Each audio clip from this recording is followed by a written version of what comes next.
Hello, welcome back to Tone Bogans episode 2. Leave your high fidelity at the door so that we can have a look at the Muzizy Fuzz pedal. This baby cost me 10 Australian dollars. I got it off eBay. $10 is usually about what I pay for lunch, and I thought, let's have a look at this little fella. Hey, how you going? It's like a Big Muff, apparently.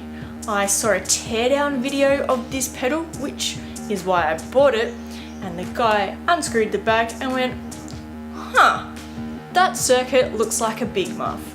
I've only got that to go on, but he sounded like he knew what he was talking about, so let's go with that. It's a fuzz. Fuzz and Big Muff are pretty much interchangeable terms, I think, by now, because I have heard people say that they have a Big Muff. Check their pedal board. They don't. They have another fuzz pedal that they call a Big Muff, which is very strange. So this is just your 3-knob configuration, so your most basic configuration that includes the tone, the level, and the gain. They're calling it fuzz on this pedal because I guess they just wanted to write it twice. Gain, sustain, whatever, it's dialing how much fuzz is going into your signal chain. I don't know what I recorded on here, but it is some doomy sludge fest tonal setting there. It's at about 9 o'clock. And I found that this pedal has unity gain at 12 o'clock, which is really, really nice on any pedal, and especially nice on a $10 one. So I don't have a lot to say about this pedal or fuzz in general. I feel like fuzz is just one of those effects that most people have tried and most people would know quite a bit about. But if you haven't considered using it for soundtrack and ambient before, that's what we're going to demo it as. We're going to make a demo with something very nice in the upper ranges, a nice little leady bit, and we'll have some nice little chords, and then we're going to doom the bottom end with this so that we can see what it sounds like.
So what did we think? Is this a waste of $10 or is this an absolute killer for the price? I like it. I'm glad I bought it. I'm glad that I sacrificed a lunchtime to have the pedal. No, I didn't really. And I think it's cool if you can use it in context with the song that you're playing. I'm not gonna try and demo this fuzz on fuzz on fuzz on fuzz on fuzz, you know, rhythm, 2 leads, whatever. We're not going to do that. We're just going to use it in context of soundtrack and ambient, and I think we can make it work. If you agree, comment below, and I will see you next time. If you feel like liking and subscribing, that would also be very much appreciated. Thank you and goodbye.